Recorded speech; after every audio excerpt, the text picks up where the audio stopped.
possible, aggressive nature of the tumor.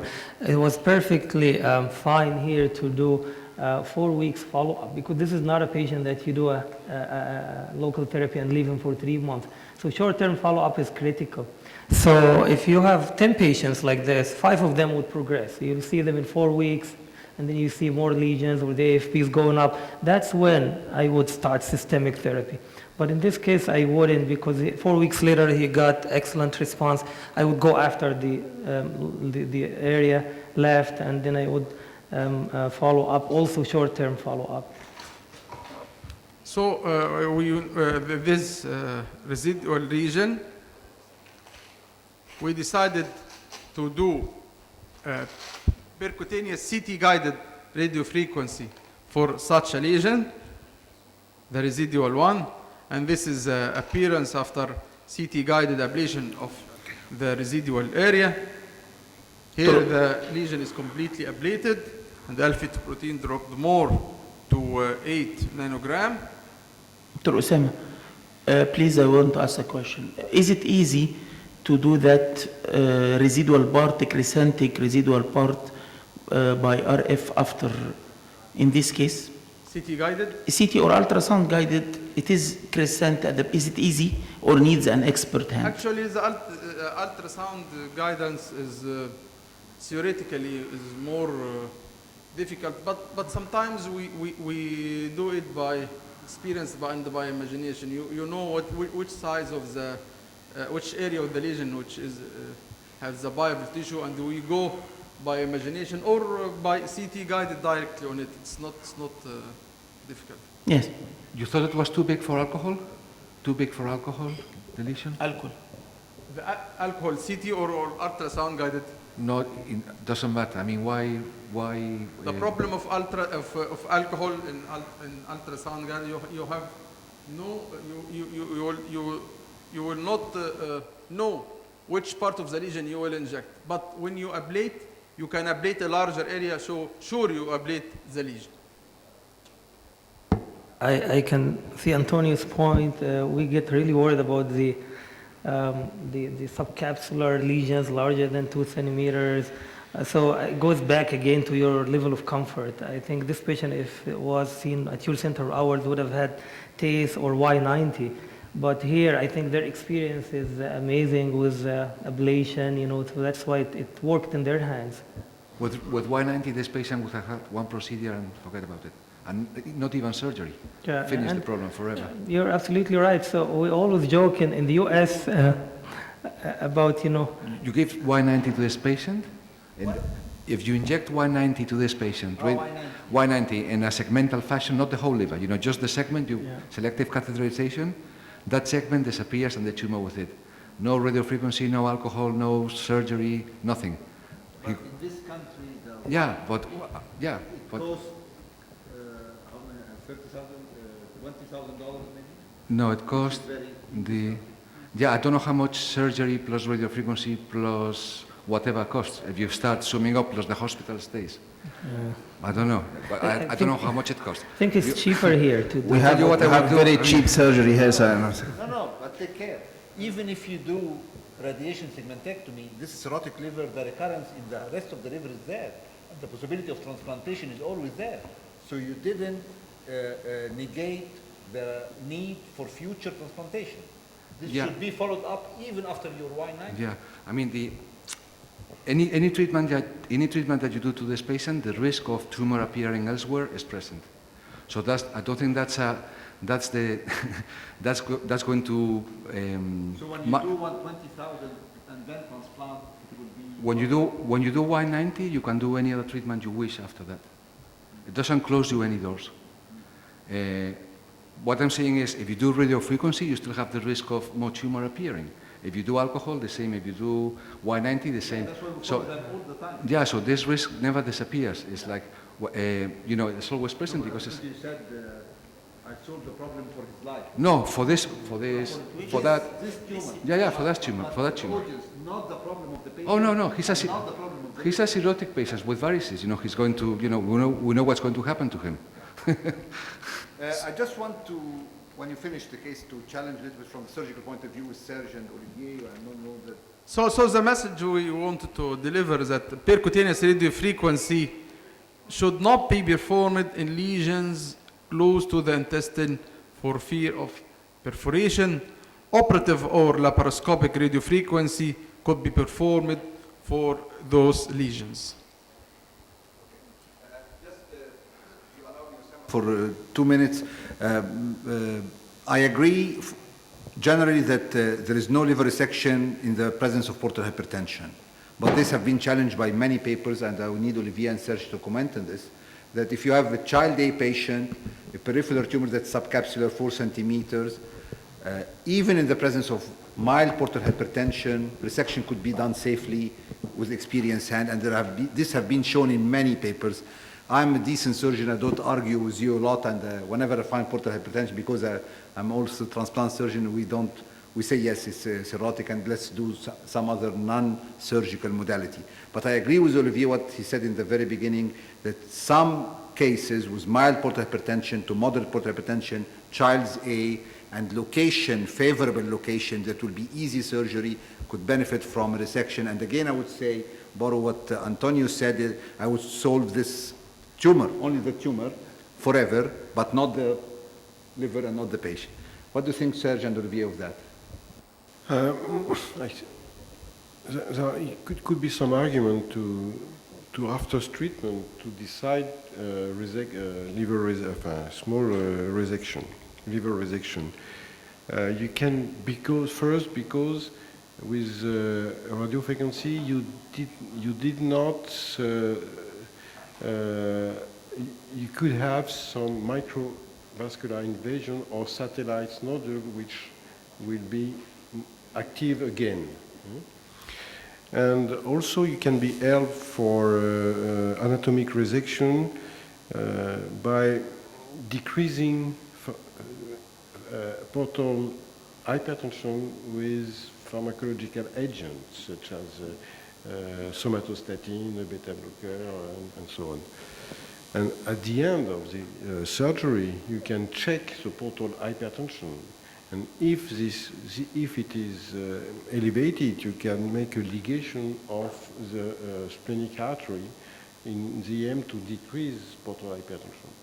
And I think for this patient, because the indication of liver transplantation probably will not be accurate because of the initial high level of alpha-fetoprotein. But with hepatic resection, for example, after 6 months, if there is no recurrence, it could be, we could consider again transplant. So you agree that we can do some resection, this is the message you want to convey, in mild to moderate portal hypertension, so long the location is there. Cannot do a formal right hepatectomy or central tumor. Serge, do you agree about that? Would you like to comment? So we will see last case, one more case, because we are too late. This is last case, male patient, 57 years old, with chronic HCV positive, known since 1997. His weight 69, his height 173. Accidentally discovered 2 hepatic focal lesions in January 2012 during routine follow-up. This is laboratory data. The alpha-fetoprotein was high, 670. Again, 2 columns of esophageal varices grade 2, which are banded. And the CT shows liver cirrhosis with 2 hepatic focal lesions in segment 8, 3 centimeter, and segment 3, 2 centimeter, with typical HCC criteria. This is the one in the right lobe in the dome.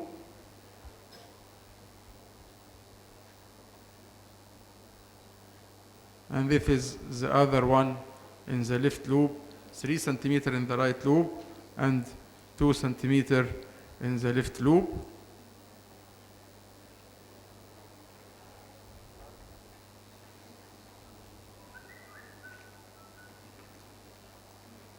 This is the summary of the case.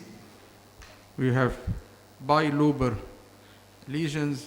What is the next step? What do you think, Professor Sergi? Sorry, those two lesions are amenable to radiofrequency ablation, I think. Yeah, in terms of size, they are suitable, and in terms of location, I think they are accessible as well. I think, Professor, I think here the lesion in the segment 8, I think it's very high up.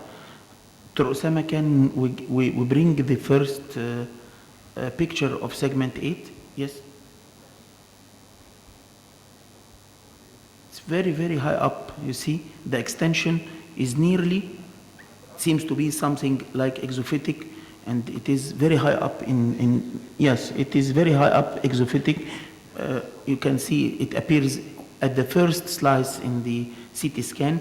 So I think this is, and segment 8, I think it's good for TACE. We can do it for TACE. It's very, yes, for the left, for me, if I can see it and I can catch it probably by ultrasound, I can do for it radio frequency.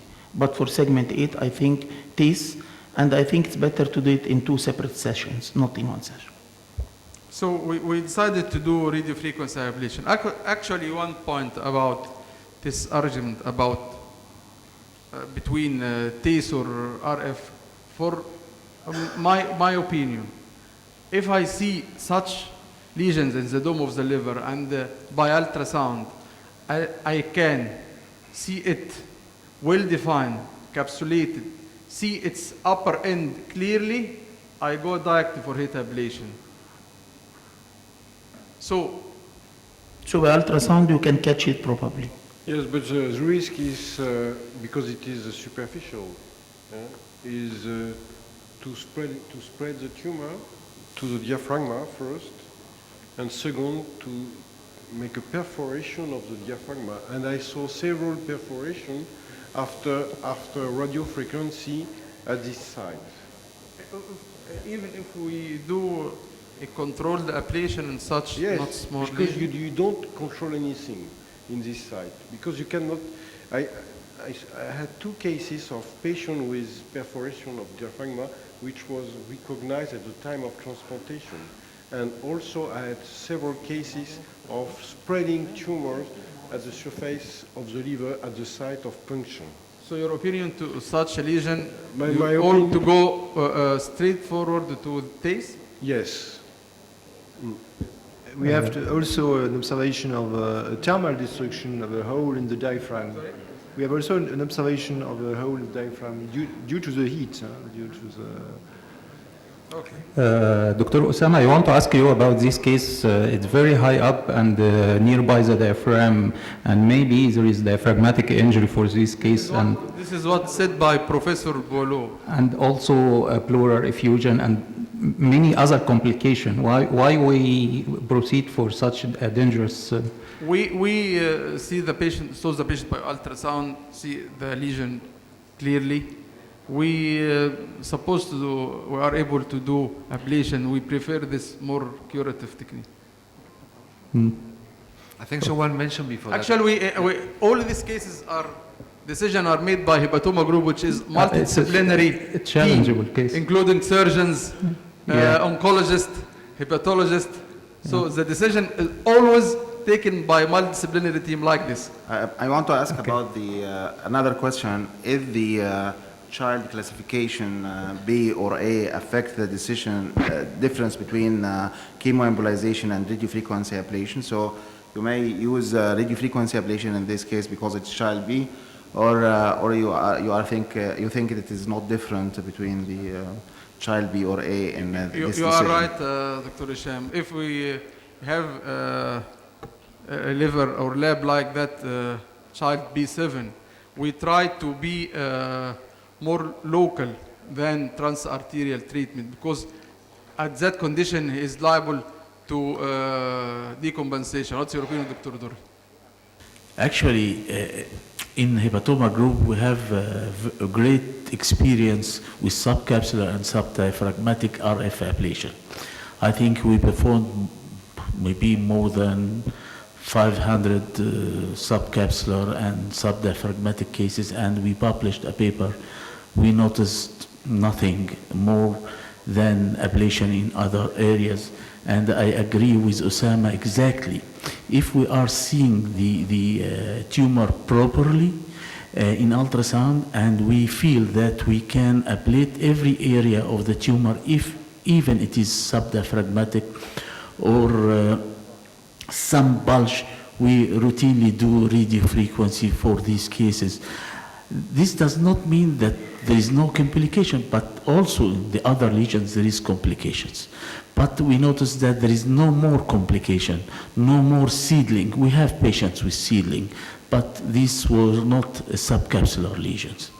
So I agree totally with Osama that we routinely ablate these lesions. We routinely ablate lesion adherent to the gallbladder without extra complications. In addition, Professor Dorry, to what you said, during decision making, we try to go for curative treatment rather than palliative treatment. So if we can do a curative treatment, it's much, much better for the patient than palliative. And radiofrequency is a potentially curative treatment rather than a chemoembolization, which is a palliative treatment. What is important in doing ablation in these types of lesion is to use a lesion which is not opened with different antenna, because these may injure the diaphragm, because we are not able to see all the antenna in the ultrasound. So we routinely use the cool tip technique. We can adjust. So you don't use the umbrella shape, so you not to miss one array in the diaphragm. This is the precaution. Or the lotus shape. We use the cool tip, single puncture, and by this even the diaphragm, if injured, this injury will be minimal, because the heat destination will be at the periphery of the lesion, very low, maybe 50 to 60 degrees centigrade. But if the antenna entered the diaphragm, this antenna may ablate with 100 degrees centigrade, so it may produce more injury to the diaphragm.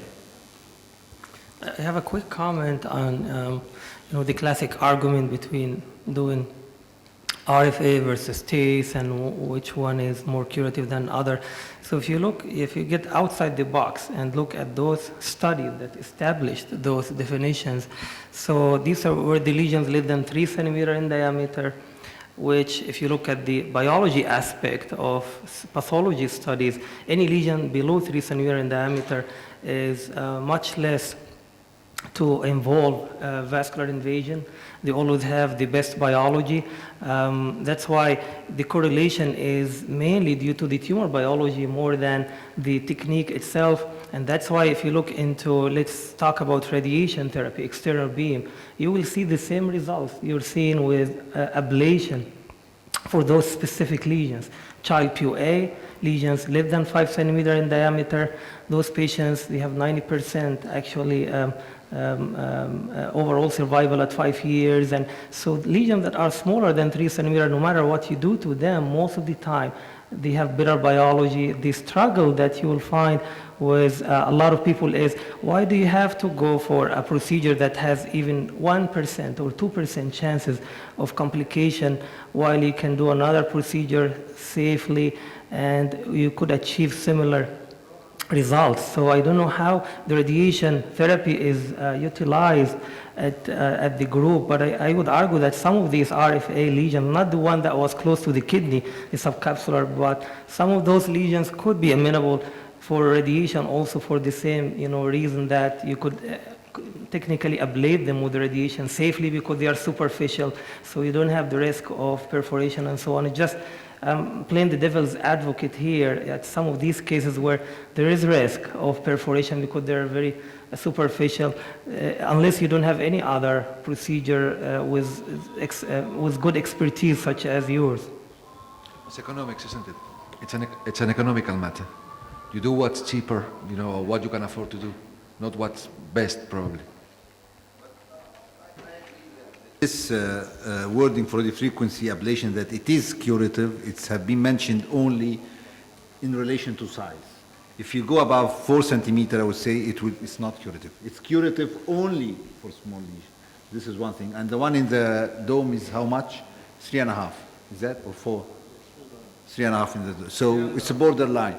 And I know that radiofrequency in your hands worked well, and in this case it was beautiful and in both sides, but the decision to do TACE on the right, as Sameh said, and radiofrequency for the left, I don't think it's a wrong decision as well. It could be as good, because at the end of the day, this patient will need transplant.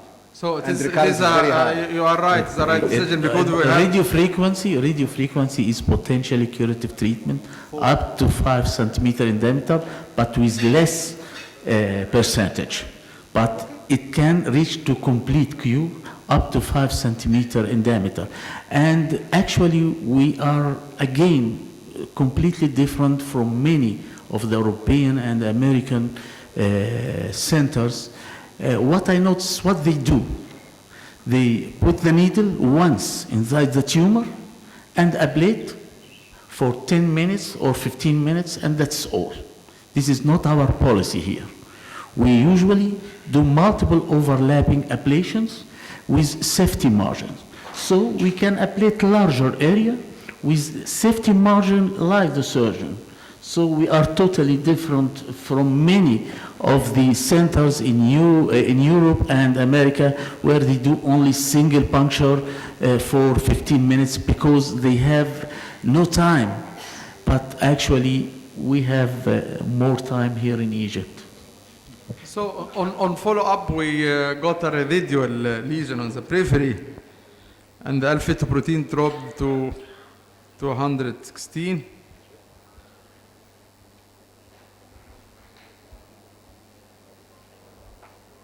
This is the residual area. And we decided to do TACE for the residual lesion in some sort of combined technique, RF followed by TACE. Sorry? In the right lobe.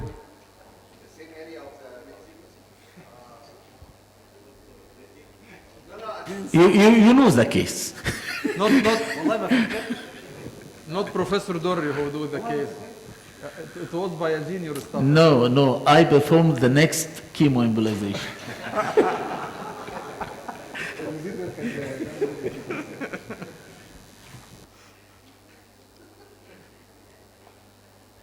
And this is the lesion, and we decided to do TACE.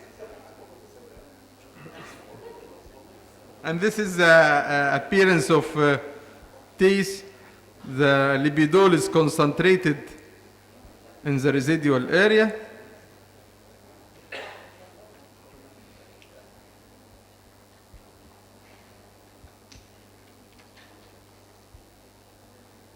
But unfortunately, if you notice, we have some decompensation, mild ascites and jaundice.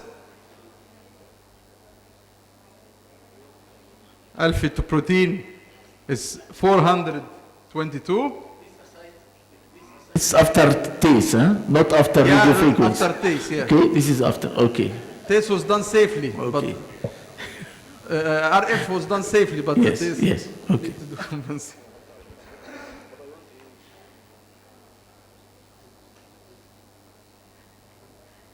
And this is, again, the CT. We noticed non-enhancing newly developed hepatic focal lesion at segment 2 to 3, left lobe.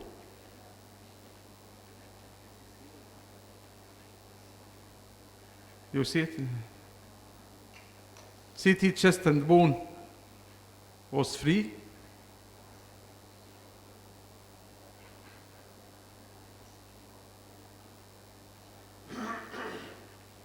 alpha-fetoprotein drop.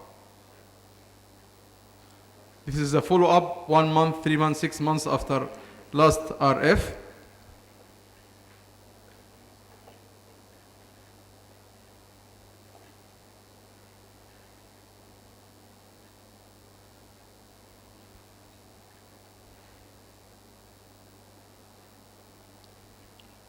This is a slide missed.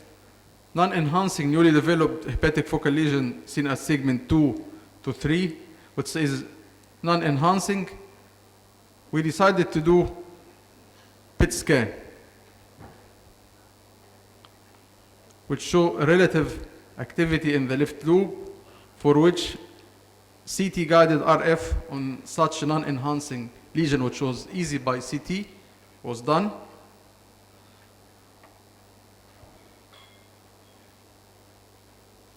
And this is after radiofrequency ablation.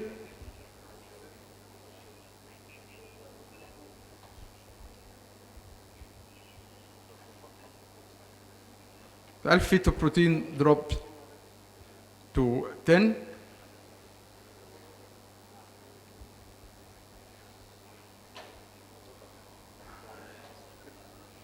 What's the next step? Transplantation. Next step. طبعا ده عشان رئيس المؤتمر. Left loop graft, 48 gram, and this is the operation, and follow up CT 1 year after the transplantation was excellent.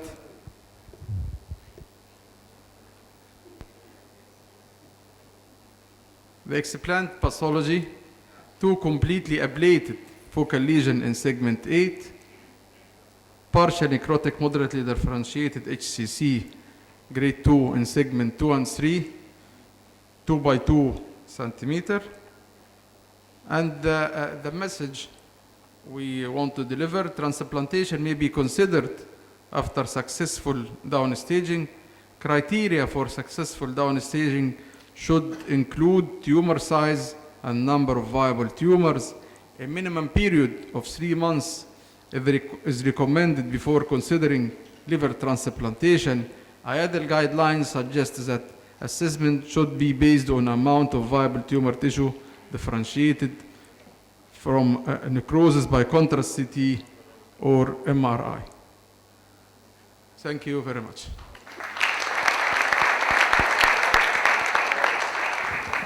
Excuse me, I ask all the audience for a picture with the faculty. Please, the faculty to stand.